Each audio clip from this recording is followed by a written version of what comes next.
Habang abala ang mga bata sa kalokohan, biglang may nakita silang kakaiba, isang espada sa mesa. Napalingon sila, parang may magnet na humila sa atensyon nila. Isang hakbang pa lang, may bumulaho agad. Hindi. Sigaw ng isang ama, galit na galit. Hinailan niya ang mga bata palayo, parang Wallace Tambo na nagsasabay-sabay ang mga ulo. Ano ba? Hindi kayo mag-aaral ng pakikipaglaban. Mag-aaral kayo ng matino. Hindi pa tapos ang sermon, may isa ang nakangisi. Hahaha, hindi mo kami maloloko, nasa dugo na yan. Tumahimik ka nga dyan. Farah ulit. Alisin natin yang espada, hirit ni Nogahang. Baka mas okay pa kung maglagay lang tayo ng libro at ballpen sa mesa, tapos alisin na natin lahat ng iba. Dagdag pa ng isa, oy, maganda yan ah. Sabay-sabay silang napatawa. Sa gitna ng bughaw na langit at tahimik na hangin, bumungad ang isang estrukturang nakakatindig balahibo, isang dambuhalang gusali na tila ba'y tagapagbantay ng isang napakatandang lihim. Ito ang Thousand Dragon Association. Kilala rin bilang Heavenly Dragon Association, ang lugar na to ay hindi basta-bastang templo o paaralan. Para sa ilan, ito'y santuwaryo ng karunungan. Pero para sa iba, ito ang pugad ng mga halimaw na bihasa sa sining ng pakikipaglaban. Sa paanan ng napakataas na tarangkaan, nakabantay ang mga tanod. Matikas, tahimik, para bang handang lumaban kahit sa impyerno. At sa loob ng matitibay na pader, naroon ang simula ng isang kwento, isang lalaking may pangalang hindi basta-basta, Nogahang. Sa harap ng dambuhalang pader, may dalawang tanod na halos abutin ng antok. Yaon, ang boring dito, reklamo ng isa, habang pasimpleng kinakamot ang ulo. Alam mo yun, sabat ng kasama niya, kailan kaya tayo makakaalis sa walang kwentang pwesto na to? Habang nakasandal sa sibat, sinagot ng isa, siguro lilipat na lang ako ng ibang lugar kapag tumagal pa to ng kalahating taon. Napangiti ang kasama niya. Okay naman dito ah, sulit naman yung bayad. Hindi ako nandito para magbantay lang, sabi ng isa, medyo seryoso na. Nandito ako para gawin ang isang bagay. Gusto ko maging tunay na disipulo, hindi lang taga-bantay ng gate. Napailing yung kasama niya. Pre, huli ka na. Ang tinatanggap lang nila rito, yung mga tinuruan na mula pagkabata, hindi tulad natin na basta na lang sumulpot. Nagsimulang mapaisip si Nogahang sa narinig niya. At habang pinagmamasdan nila ang paligid, nagsabi ang isang tinatamad, sana may gyera man lang, para kahit papano, umangat ako sa ranggo. Gyera daw, bulong ni Nogahang, sabay naging seryoso. Baka nga ikaw pa ang unang ipadala sa harap, kung hindi ka pala rin, baka maging human shield ka pa. Pero kahit ganun, hindi natitinag ang pangarap ng isang lalaking tinatamad sa kanila. Sana lang, kahit papano, makapasok ako sa Thousand Dragon Battalion. Napangiti ang kasama. Thousand Dragon Battalion. Medyo mataas naman yata yan. Baka mas bagay sa iyo ang Flying Dragon o Earth Dragon Battalion. Sa ilalim ng tirek na araw, tahimik lang si Nogahang habang nakatanaw sa paligid. Hindi pa rin niya maintindihan kung bakit ayaw ng iba sa ganitong trabaho. Bayad ka na, may pagkain ka pa, tapos may maayos kang oras, para sa kanya, para na tong dream job. Maya-maya, lumapit si Nogahang kay Jiho at tinanong, hindi ba oras na para kumain? Mukhang gutom na rin ang ibang bantay. Nag-usap-usap sila habang naghihintay ng susunod na shift. May isa na umaasang masarap ang pagkain ngayon, kahit isang mangkok lang ng malamig na noodles ay solve na raw siya. Pero may isa na di kontento. Sabi niya, kulang daw yun. Gusto raw niya, isang buong manok. Napailing si Jiho. Tanong niya, hindi ka ba nagsasawa sa karne? Seryosong sumagot si Gahang. Para sa kanya, ang karne lang paraan. Sumagot si Jiho, mahalaga ang balanse. Narinig raw niya na ang mga eksperto, inaayos ang yin at yang ng kinakain nila. Bihira raw sila sa karne. Pero sagot ni Nogahang, mayaman sila Hindi naman daw siya nagpapakadayet. Gusto lang niyang mabusog. At wala siyang plano para maging monghe. Habang naghihintay sa tabi ng pader, umayon ang mga kasama ni Gahang sa sinabi niya. Totoo nga naman. Bulong pa ni Gahang, okay ang trabaho. Pero naisip din niya, may isang bagay lang na ayaw niya rito. Sa totoo lang, sabi ni Gahang sa sarili, bukod sa patrol, wala na akong ibang ginagawa. Pati oras ng training, ako pa ang kailangang maglaan. Tahimik ang iba, pero di napigil ang magkomento ang isa sa kanila, dapat hinay-hinay din. Kahit sa inuman, hinahanap mo pa rin ang karne, di ba? Ngumiti si Gahang, sabay pikitan ng muscle niyang parang bato. Pre, tingnan mo to. Wala kang makukuhang ganitong katawan kung walang karne. Wala yan sa gulay-gulay. Napailing ang lalaking tinatamad. E di ba first rate ka? Tignan mo yung katawan mo, parang puro gym lang ang inatupag. Ang kailangan mo lang naman ay sapat na lakas para sa chi. Hindi ito bodybuilding contest. Bahagyang nataas ang boses ni Gahang, tila may pride at kaunting inis. Mas mabuti na to kaysa walang muscle. Alam mo ba kung ilang taon ko trinabaho to? Hindi lang basta buhat-buhat ang dahilan ng laki ng katawan niya. Pinag-iisipan, pinaghirapan, at tiniyagan niya. Pero may isa sa grupo na hindi pa rin kumbinsido. Ang mga muscle, sa huli, talo pa rin yan sa chi, sagot ng isa, malamig ang tono. Sinundan pa niya. Hindi ko alam kung anong martial art ang sinanay mo, pero nakakagulat lang na sa ganitong rango, nagpapakitang gilas ka pa rin gamit muscle. Tahimik si Gahang, pero ramdam mong napaikon siya. Pinagmasdan niya ang lalaking yun, at sa isip-isip niya, "Sok, tignan mo tong makong na to." Si Gahang ay napabuntong hininga lang siya. Alam mo, ang mga lalaking puro muscles, at ki, ang bukang bibig. Ewan ko ba, ang kukulit. Akala mo kung sinong matatalino. Tumanggaw siya sa sarili niyang sinabi, parang nare-realize lang ulit, kahit saan mo tingnan, muscles man o chi, pareho lang masakit kapag tinamaan ka. Tumingin siya sa malayo, nakakunot ang noo. Mukhang may naalala, o baka may inaabangan. Hindi pa man tuluyang lumalamig ang hangin, biglang may maiingay na komento mula sa kabilang bantay. Ang lalaking tinatamad kasama rin sa gwardya ang nagbitaw ng patutsyada. "Oy, ano yan? Hindi ka ba naniniwala sa akin?" Sabay tiklop ng kamao. "Gusto mong ipakita ko sa'yo ang kaya ko." Napailing si Gahang. Mukha siyang walang gana sa drama. "Bro, ano ba? Magkatrabaho tayo," sabat ni Jiho. Pero halata, may mga kasamang ngiti ng panlalait. Napabuntong hininga si Gahang habang nakatingala sa ulap. Lagi na lang may ganito, yung mga mahilig magpabugbog tapos pagbabalik, biglang drama king. Kesyo bumitaw raw ng guard, o sinakripisyo raw sarili nila. Sa gilid, naririnig niya pa ang mga bulungan. "Oy pre, pinapahiya mo sarili mo eh," bulong ng kasama sa mayabang na lalaki. Nagsalita pa ang mayabang na lalaki. "Hindi ko talaga gets paano ka naging first-rate warrior, no? Kung ganyan lang skills mo, pang third-rate ka lang talaga." Tumingin si Gahang sa kanila, bahagyang ngumiti ng pilit. "Oo nga naman, ako na lang dapat ang mas nakakaintindi. Ako lang ang mas mature." Pero sa loob-loob niya, malinaw, Tanjina, minsan ang hirap talaga maging yung mas malaking tao. Biglang nagalit ang mayabang. Tumahimik ang buong gate area, at ang mga mayabang na bantay ay napalingon sa pinagmulan ng ingay. "Hoy! Anong sinabi mo?" Sigaw ng mayabang. Agad silang inawat ni Jiho. "Paalala lang, kapag nagbasag kayo ng mukha rito, may dalawang kalalagyan kayo, kulong o palalayasin. Kaya ingat-ingat tayo, mga tol." Tumigil ang tensyon. Nag-relax ng kaunti ang paligid. Si Gahang, tuloy pa rin sa pagreklamo sa isip-isip niya. Isang suntok lang tapos kulong agad, o palalayasin. Grabe naman. Namiss ko tuloy yung buhay bearang mandirigma dati, kahit magulo, at least walang masyadong rules. Napapikit siya saglit, malalim ang buntong hininga. "Ikaw no, ang laki na ng pinagbago mo ah." Kunwaring bulong ng konsensya niya. "Tiyaga mo na ngayon, siguro dahil may anak ka na no." Sa di kalayuan, may tumawag. "Magandang tanghali." Lumingon si Gahang.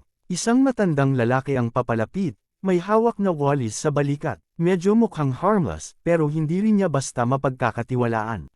Napaisip si Gahang habang tahimik lang silang nag-aabang. Mainit ang sikat ng araw, pero tuloy pa rin ang galaw sa paligid ng kampo. "Ang ganda ng panahon ngayon, di ba, sir?" Bungad ng masayahing Gahang, sabay ngiti at pagtaas ng kamay bilang pagbati. Hindi man sumagot ang lalaking tinawag niyang "sir", tumuloy lang ito sa paglalakad, tahimik, mabigat ang dating. Napatingin ang dalawang bantay habang dumadaan ito sa harap nila. "Sok, grabe, nagtatrabaho pa rin kahit ganito kainit," sabi ng matanda. Sagot ni Gahang. "Okay lang kasi nakatayo lang kami." Siya, ang dami niyang inaasikaso. Di ba siya naiinitin? "Hahaha, nagpapahinga rin paminsan-minsan," sagot ng matanda. Sabay ngiti ni Gahang sa matanda. Pero sa likod ng ngiti niya, may biglang seryosong pumasok sa isip niya. "Tuwing nakikita ko siya, naaalala ko ang teacher ko, ang demonyong yun." Habang patuloy sa pagbabantay si Gahang, nagsabi sa kanya ang matandang tagalinis, suot ang damit na pangkaraniwan, pero may kakaibang enerhiya sa kilos at tono. "Kamusta na ang mga anak mo?" Bungad nito, magaan ang tanong, parang matagal nang magkaibigan. Ngumiti si Gahang, "Ayos naman. Dapat dumalaw ka minsan. Haha, oo naman. At magdadala ako ng maraming pagkain. Sabay tawa ng matanda. Sagot ni Gahang na hindi na kailangan pang mag-abala ng matanda dahil kakarampot lang ang kinikita nito at sinugahang na lang ang taya. Agad tumugon ang matanda. Alam mo, wag mo akong maliitin dahil lang sa tagalinis ako ha. Malaki pa rin kinikita ko sa edad kong to. Tsaka noong kabataan ko, napapikit na lang sinugahang, may ngiting puno ng pangunawa at pagod. Ayan na naman. At bago pa tuluyang matapos ang kwento ng matanda, dinig na agad ang parating na punchline. Alam na namin yan. Yung kwento na hinabol mo ang buong kulto at binugbog mo yung pinuno gamit ang kamay mo lang. Pero biglang binago ng matanda ang kwento, parang may bigat. Pero iba tong kwento ko ngayon. Noong kabataan ko, may isang lalaki. Kilala siya bilang Pope Chun Yung Hon. Tumigil saglit si Lolo, nanlalalim ang tingin. Alam mo yan di ba? Galing mismo sa Demon Church. At sa isip ng mga nakikinig, biglang nabuo ang imahe ng isang dambuhalang lalaki, matikas, batok ang katawan, at may presensyang parang apoy na buhay. Parang halimaw na binuo mula sa purong galit. Oo naman, sagot ni Gahang. Kwento mo na rin dati yan. Ikaw mismo ang lumaban sa kanya. Sa loob ng alaala, sumiklab ang matinding labanan. Isang sabayan ng lakas at bilis. Lumipad ang mga kamao, bumulusok ang lupa sa bawat tama, at sa gitna ng pagsabog at alikabok, isang figure lang ang nakatayo sa gitna, isang alamat na bumalik mula sa nakaraan. Sa puntong yun napapaisip si Gahang, dapat siguro bawasan na ng matanda yung kakaibang mga kwento, pero aminado ako, nakakaaliw din talaga. Grabe ka naman, galing mo lumaban pero bakit nagwawalis ka lang ng kalsada? Tanong ng isa pang bantay, halatang curious. Ngumiti lang ang matanda at sumagot, ewan ko ba, siguro na-realize ko na walang saysay ang buhay. Kumain, matulog, damumi, paulit-ulit lang. Niang magpakasaya, hindi na rin masaya. Tahimik siyang tumingin sa langit, saka idinugtong, at dumating sa punto na inisip kong, baka hindi na rin masama kung ganito na lang ang buhay ko. Napangiti ang mayabang na bantay at napailing. Sup, tanda, nakakatawa ka talaga. Pero sagot lang ng matanda, kung di mo ako paniniwalaan, ayos lang. Wala naman ding saysay, totoo pa rin ang totoo. Tahimik saglit si Gahang, saka tumanggo. Naniniwala na ako, sir. Hindi nagtagal dumating na rin sa wakas ang papalit sa pagbabantay. Pwede na kayong umalis. Umalis na ang matanda bitbit ang walis, habang ang mga bantay naman ay bumalik sa usapan nila. Nagpaalam si Gahang sa matanda. Sige na, kakain na kami. Mauna na kami, ha? Kita na lang tayo ulit. Naglakad palayo ang grupo, papunta sa isang masiglang kainan sa may bayan. Sa loob, abala na ang mga tao sa pag-uusap at pagkain. Masasarap ang nakahain, kanin, ulam, dumplings, parang handang-handa para sa isang fiesta. Habang ang mga bantay ay abala sa pagkain, si Gahang ay mukhang sobrang ganado. Bawat subo ng kanin at ulam ay parang huling kain na niya sa mundo. Hindi lang basta gutom. Parang personal ang laban niya sa pagkain. Halos mabaliw sa bilis ng subo. Yung tipong hindi mo na alam kung ngumunguya pa ba siya o nilulunok na lang diretsyo. Napatingin si Jiho sa kanya at napailing.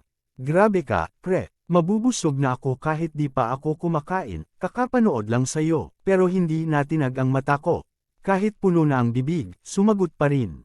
Ma, mas mabuti na ang busog ngayon kesa gutom mamaya. Nang biglang may tumawag mula sa likod niya. Mandirigmang no. Biglang natigilan si Gahang. Nakaangat pa ang kutsara niya, may subo pang hindi pa naisasalang sa bibig. Ramdam niya agad ang bigat ng boses ng tumawag.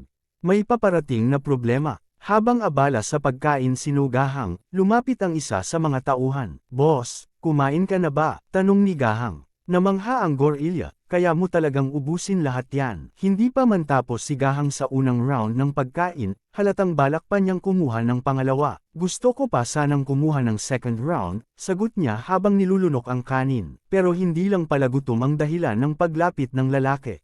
May ipapagawa ako sa'yo. Napataas ang kilay ni Gahang. Overtime ba to? O lakad sa labas? Pareho, sagot ng gorilla, sabay bigay ng isang seryosong tingin. Nag-alangan si Gahang, pero bago pa siya makatanggi, sumingit na ang lalaki. May dagdag na bayad daw kapag matagumpay ang mission. Mas delikado, mas malaki ang kita. Tahimik si Gahang ng ilang segundo, tapos biglang ngumiti. Sakto, libre ako ngayon. Sa isip ng gorilla, napangiti rin siya, mukhang mas madali siyang kontrolin kaysa sa inaakala ko. Hindi pa man nakakaalis ng restaurant si Nogahang, sumunod na eksena ay ang mataong kalsada ng isang lugar. Sa isang gusaling may pulang bubong, isang grupo ng mga batang trainee ang abala sa kanilang ginagawa, hanggang sa biglang may sumigaw. Andito na si Papa No. Biglang napalingon ang tatlong anak niya at malalaki na ito. Parang eksena sa pelikula, nagkakagulo ang mga bata, nag-uunahan sa pagtakbo, at kitang-kita sa mukha nila ang gulat at kaba. Pagkapasok ni Nogahang sa compound, sinalubong agad siya ng malalakas na sigawan at gapos ng mga bata. Para siyang Christmas tree na nilimutak ng excited na mga bata, nakakapit sa leeg, braso, at balikat. Pero sa halip na mayrita, ngumiti lang siya. Sanay na. Bitbit niya ang isang malaking supot. Alam na ng mga bata, may pasalubong. Pagbagsak niya ng roasted chicken sa mesa, halos magkaagawan ng mga bata. Grabe kayo, pinakain ko na kayo kanina ng marami ah. Reklamo ng yaya habang pinapanood silang nagkakagulo. Gutom ako, sabi ni Gahang, sabay abot ng mga anak sa yaya. Pakialagaan mo muna sila, gagawa ako ng sarili kong hapunan. Tiningnan lang siya ng yaya, sabay tanong, hindi ba sabi mo busog ka na kahit tinitingnan mo lang sila? Ngumiti si Gahang. Ibang tiyan ko yun. Iba tong tiyan na to. May lakad pa ko bukas. Kailangan kong magpahinga. Sagot ng yaya, gusto mo lang silang tingnan, pero ayaw mo silang alagaan? Ano? Napakunot na lang si Gahang. Alam niyang totoo. Tatay, tulungan mo ko. Akin to. Akin lang ang karne. Sigaw ng isa habang nakikipagbuno sa kapatid niyang sa bikrin sa karne. Pinanood lang sila ni Nogahang, tahimik pero may ngiting konting inis. Gusto ko silang tingnan, pero ayokong alagaan, bulong niya sa sarili. Ayos din. Habang pinag-aagawan ng mga bata ang pagkain sa gitna, walang sino mang gustong magpatalo. Sakin yan. Hindi, sakin. Lahat ng to, akin lang. Napailing si Gahang. Lumapit siya sa yaya. Aalis muna ako. Medyo matatagalan, pero magdadala ako ng pasalubong. Tumango ang yaya na mukhang wrestler, pero hindi napigil ang magsingit ng hirit. Kung magdadala ka ng regalo, puting pilak na ang pinakamainam. Hindi pa tapos ang yaya ay humabol pa ito, bulong niya, pera, bigyan mo ko ng pera.